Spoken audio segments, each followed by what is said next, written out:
feed me. It's a gem. It looks like a real big struggle, doesn't it? Hello, welcome back to Sage and Stone Homestead. My name is Heather. I have a lot that I'd really like to update you on as far as the farm goes. We just got past a decent little deep freeze that thankfully only lasted a couple days, and I want to show you how the greenhouse made out. But I had someone ask me a question about the green onion cheeses that I made earlier in the season, and I don't think I've actually showed the result of these on camera, which is crazy. We're almost done with the yellow one that I made. This is a green onion Colby, and I'm not going to open this one today. I think I really want to try the cheddar. But that's what it looks like, and it's been delicious. The green onion flavor really does come out. It's been amazing on things like burgers and just sandwiches in general. But this one, pretty sure it's labeled cheddar. This is probably a stirred curd cheddar, which has been one of my family's favorites. I think this coming dairy season I'll be making a lot more of these, but I haven't had a chance to try this cheese yet. I made it in May, and it says aged 3 months.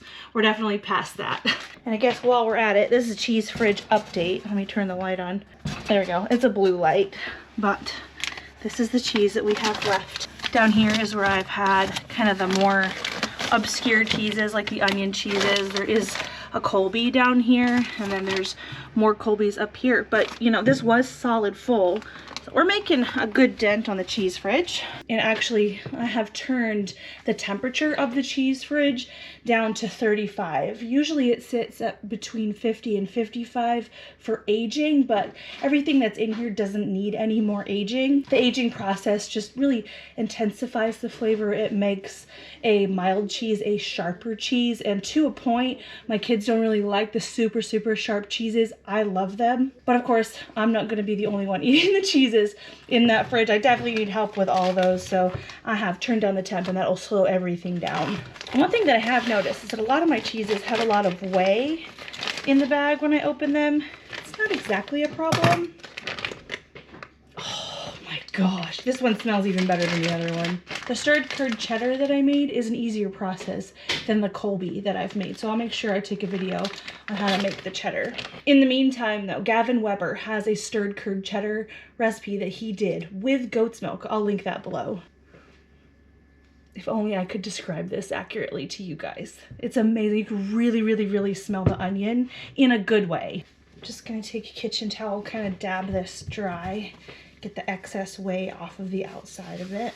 I've been making my own hard cheeses for a couple of years now. I'm still perfecting the process.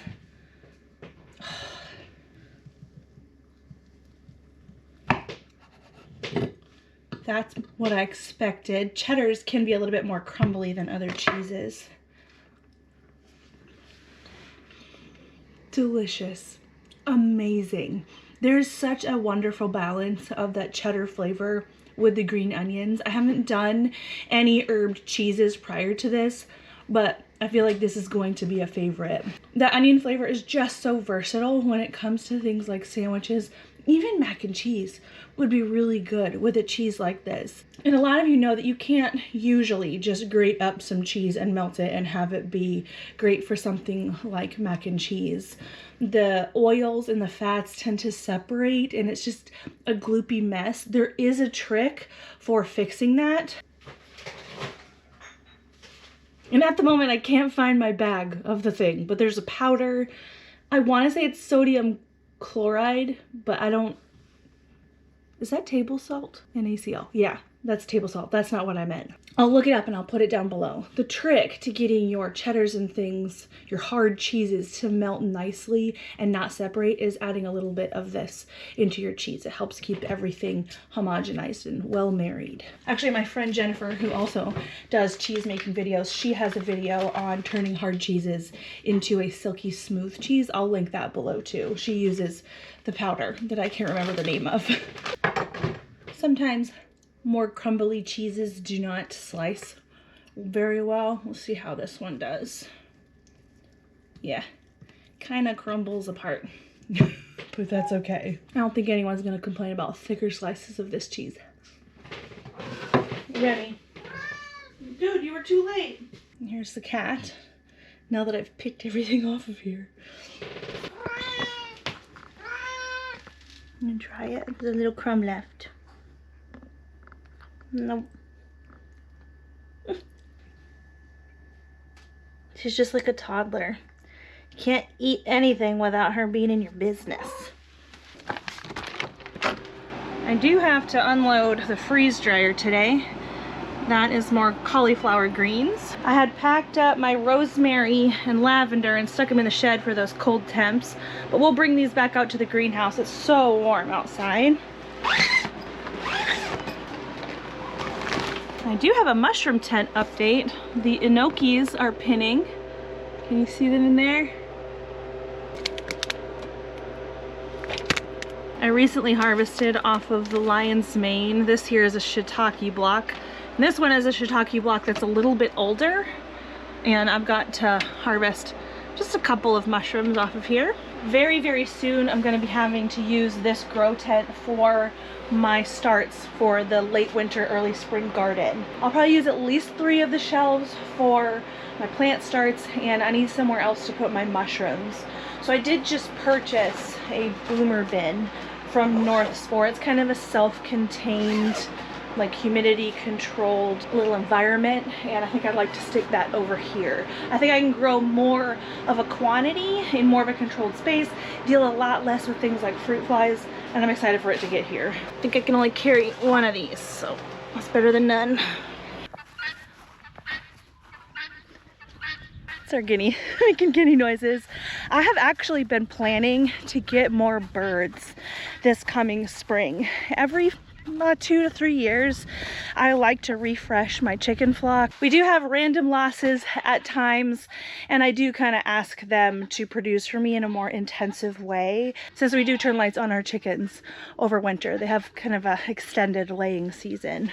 Anyway, what I'm thinking about is getting an order of birds that is mixed. I know that there was at least one hatchery where you could get like some chickens, some ducks, some turkeys, and some guineas all in one box. If you know what hatchery that was, please help a girl out. I cannot find this listing. Maybe it's not something that hatcheries do anymore, but that's what I want. I want like a barnyard mix, and we're gonna be raising different birds this year. Raising birds is not my favorite thing, but I'll do it every once in a while because I do like eating them. Anywho, you probably saw this behind me. We actually have a decent survival rate as far as the greenhouse goes. Ruckus would like to say good morning. You are such a character, my friend. He says, feed me. They say, feed me, feed me. Not right now. We're talking about the greenhouse.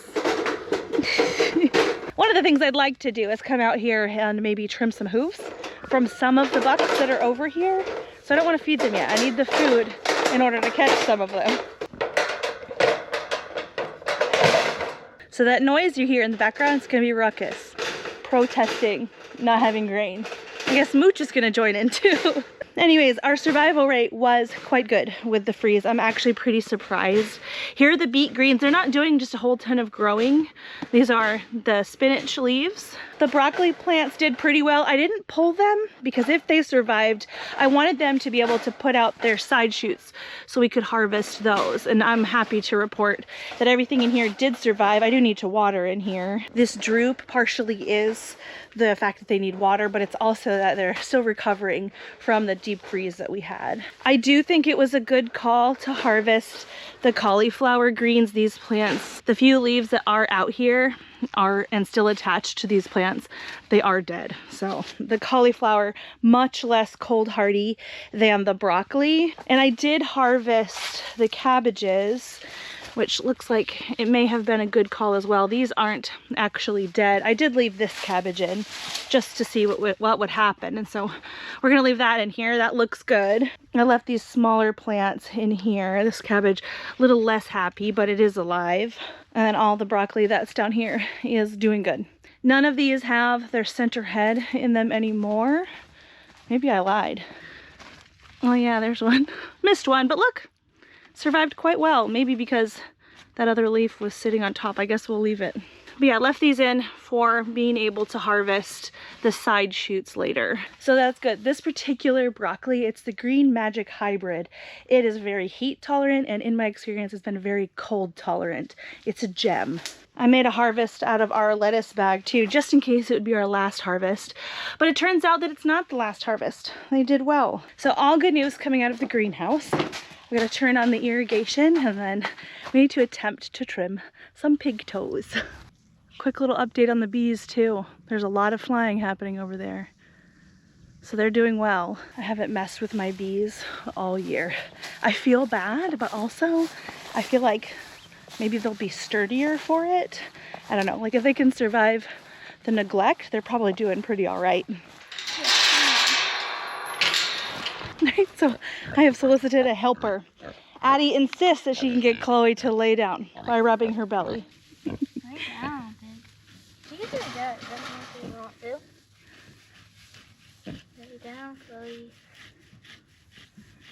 Looks like she has more of those mite things, like right. Oh, really? Okay. It doesn't look like little eggs.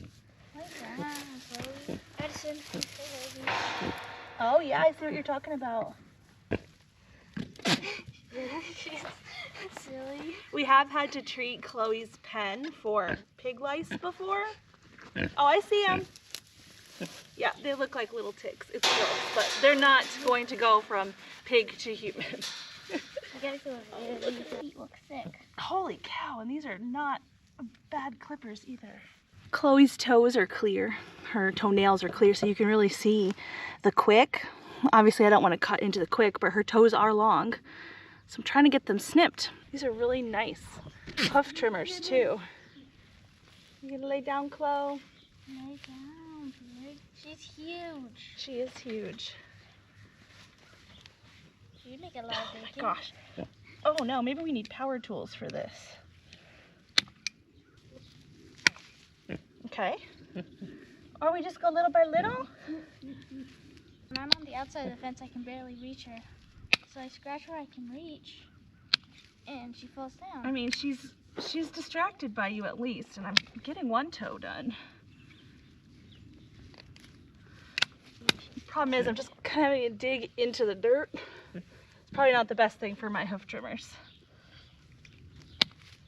Oh gosh.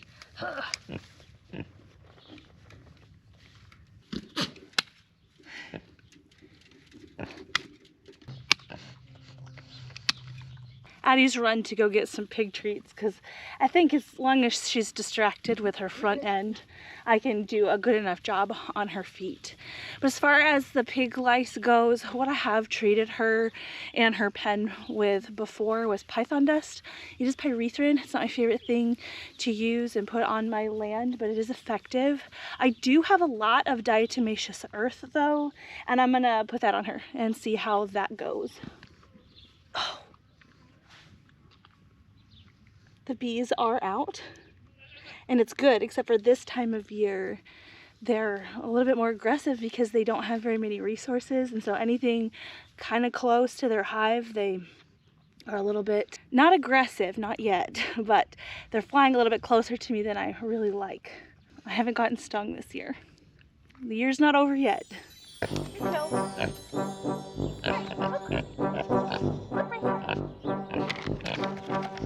Oh, you don't even like them. It's down here. Look.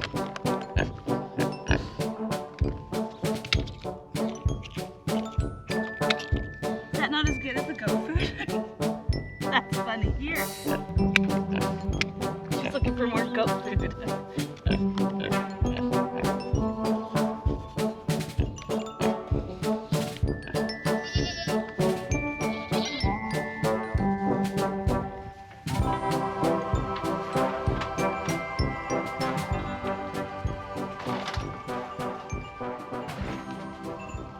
The way the diatomaceous earth works is it's very, very fine particles that actually are microscopic and really, really sharp actually. And what they do is they kind of dig into the exoskeletons of any kind of insect and sort of dry them out, tear them apart a little bit. And it has worked well in areas that we've used it, mostly in the garden. And I don't necessarily love to use it all the time because it is damaging to breathe it in. I don't have my face covered very often. I just kind of stand upwind of stuff like this. I do worry about animals breathing it in. As far as I know, there's not any one thing that's just inherently safe all the time. You just kind of got to pick your battles, I guess, and pick the lesser of two evils. So you look beautiful after your spa day. Yeah. She just shook. I missed it, I think, on the camera, but I got her toes as good as I can right now. I didn't expect her toenails to be so dang thick. Yeah, they're so thick. You gonna shake again? I missed it again. There you go. You can kind of see one crawling around right there. Pig lice. Good morning, my sweet. A little bit of an update on the goats. Many of you know that we are selling all of our Nigerian dwarves in favor of the mini La Manchas. And at this point, all of the dwarves except for Nyx are officially sold. Nyx is Foxy's little doeling right here. I called her Peanut in the past. Peanut has kind of become friends with Spunky, and it's been a bad thing for Peanut. Spunky has been a bad influence, so she's not as friendly as she used to be. But I think that when she's not under the influence of Spunky, that she'll do a lot better. I am waiting on someone to see if they do want her and put a deposit down on her. And then at that point, all of them, including the bucks, will be sold. Now, most of them are staying here until springtime. A lot of people are coming in from out of state, and they're nervous about, you know, throwing them into a super cold winter and things, and I don't blame them. And travel is hard too, so you'll see them for quite a long time. But they are basically all sold at this point. It's bittersweet. How you doing, Chloe girl? She's checking out her, you know, home renovation that we did. Figuring out if we've left her anything to eat. I tried. Goodness, that's funny. Hey, sweet thing. How are you? How's my frenzy girl? It really isn't going to be long before our kidding season starts. We have Molly is due first. So yeah, she's sold, but she's going to have her babies first. There's a wait list for her kids, but I think there's only one. There was one on ultrasound, and I was bumping under her belly today. She's due in a month, and she's not super full of babies, but I did feel at least one in there. But yeah, end of January for her, and then February for everybody else. I think Elpis might be like March 1st, and maybe Melee here. But it won't be long, and we'll be having even more babies bouncing around in here. See if we can get Nyx to sit with us. Ow, oh my gosh. I know we just weighed you and you're 80 pounds. I totally believe it. Feels like a million on those little hooves. When our herd was smaller, it was a lot easier to socialize the babies. Frenzy here, she didn't take much convincing in order to be social. Sometimes it's just their personality. Some personalities are just so hard to work with, and other personalities are so chill. But when you have a larger herd of mostly friendly animals, a lot of times it's hard to get past the friendly animals in order to give attention to those that need a little bit more work. Melee here is one of the goats that does need a little bit more work. She has been doing really, really good. She is going to be one of my milkers in springtime. See what I mean about getting past the friendly ones? It's real hard to do. People have asked, well, can't you just feed treats to the ones who are a little bit more skittish? And yeah, if I could get past goats like Winnie and Frenzy, I'm sure we could. But this is good. I like this. Right? Oh, you weigh 1,000,000 pounds. Ugh, the weight tape lied. The weight tape lied. Frenzy, really? You actually probably weigh 1,000,000. You weigh way more than Miss Winnie down here. You're too much. I love you though. I really do. Hey, Spunko. Hey, girl. I know I'd like to get past your mommy and maybe Frenzy. The babies in general do better when I'm sitting. I don't love to sit among, oh goodness, see, big goats, because they will kind of run you over, not necessarily on purpose, but when they're jealous of each other and trying to beat each other up, you can get kind of run over. But when I'm, standing and kind of tall, the little babies get a lot more nervous and they don't necessarily come around. So yeah, this is the struggle. It looks like a real big struggle, doesn't it?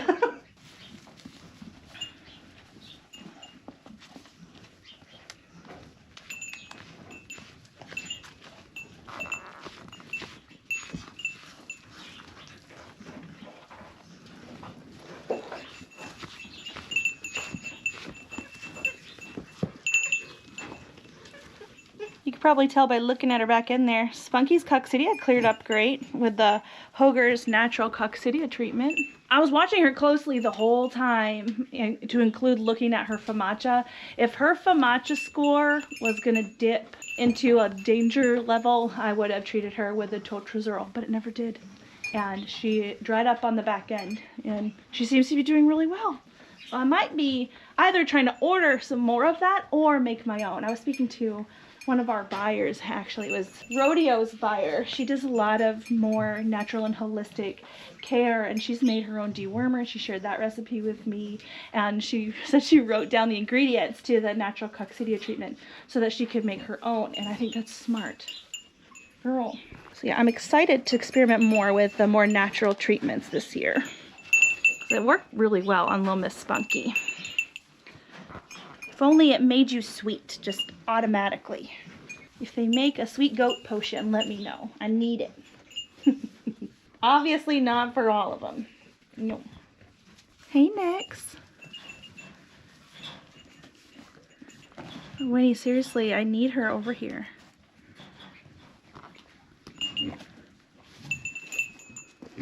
Hey, sweet thing.